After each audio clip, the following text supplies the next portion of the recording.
Bien, mon image est configurée, elle me convient. Alors, ce texte-là, eh bien, je vais le déplacer parce que je veux qu'il descende en dessous. On verra ensuite comment on fait pour les textes. Je peux rajouter, si je souhaite, par exemple, une image en dessous. Ah, alors, toujours aussi la possibilité de choisir des couleurs, bien sûr, mais allons-y pour une photo. Très bien, Add photo.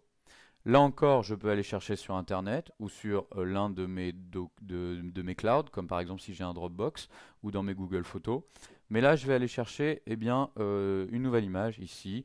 Par exemple, eh bien, allez, mettons celle-ci. Voilà, je l'ouvre. Elle va prendre la place que je lui ai attribuée, c'est-à-dire dans le cadre du bas. Et là encore, je vais avoir la possibilité d'en faire ce que je veux, la zoomer, la dézoomer, lui mettre un filtre, vous voyez, voilà, par exemple, je choisis cette couleur un petit peu sépia, et puis ensuite, eh bien, je fais ce que je veux. Je peux encore la faire tourner, je peux encore la zoomer, la dézoomer, voilà.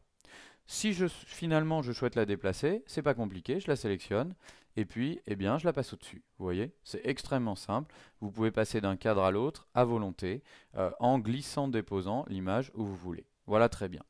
Alors, mes images me satisfont, admettons. Eh bien, je vais passer à la modification de mon texte. Alors, ce texte-là, eh bien, je vais pouvoir le modifier en allant sur texte. Voilà. Alors vous allez voir que tout est modifiable.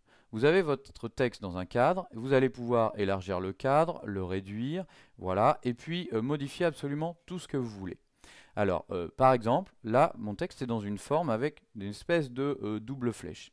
C'est ce qu'on appelle les shapes. Je vais pouvoir changer ça. Je peux par exemple choisir que mon texte sera tout simplement un texte de basique, voilà, sans cette espèce de mise en forme tout autour. Je peux également choisir de la mettre dans un rond, dans n'importe quelle forme. Vous voyez, il suffit de choisir ce qui vous plaît, ce qui vous convient, et puis, eh bien, ça fonctionne très bien. Voilà, des crochets, etc., etc. Alors bon, je sais pas, on va prendre n'importe lequel, hein, c'est pas d'importance. Là, on est vraiment sur l'essai. Imaginons que je choisisse la couronne de laurier. Voilà, j'ai ma couronne de laurier. Quand je suis satisfait, je confirme. Voilà.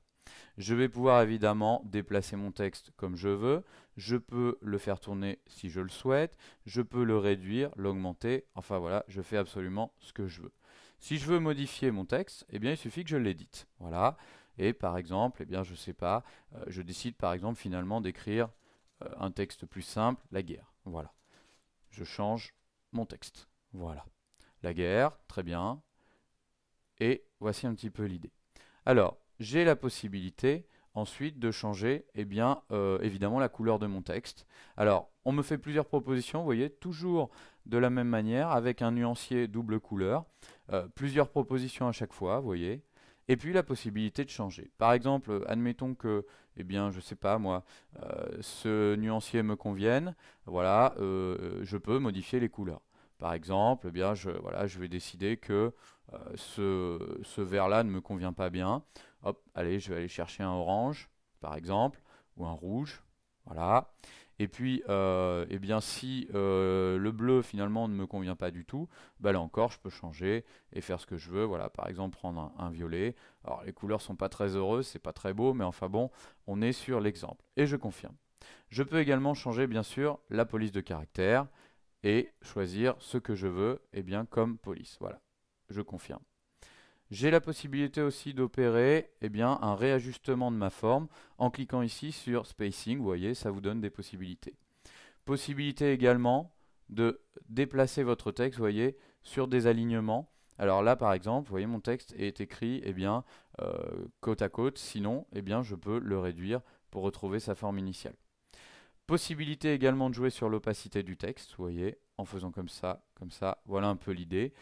Et puis parfois aussi, eh bien, vous avez Adobe Spark qui vous propose des suggestions de texte, de mise en forme. Vous voyez, il vous suffit de vous déplacer pour obtenir eh bien, ce qui vous convient. Admettons que je conserve cette idée-là. Voilà, ça c'est OK.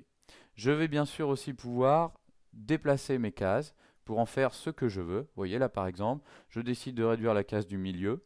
Et puis finalement, eh bien, comme cette couleur ne me convient pas, je vais retourner sur Background. Je vais sélectionner eh bien, ce qu'il y a derrière pour simplement mettre une couleur un peu plus neutre. Mettons un rouge, voilà, et j'applique. Voilà. Voilà un petit peu la première présentation, la première base.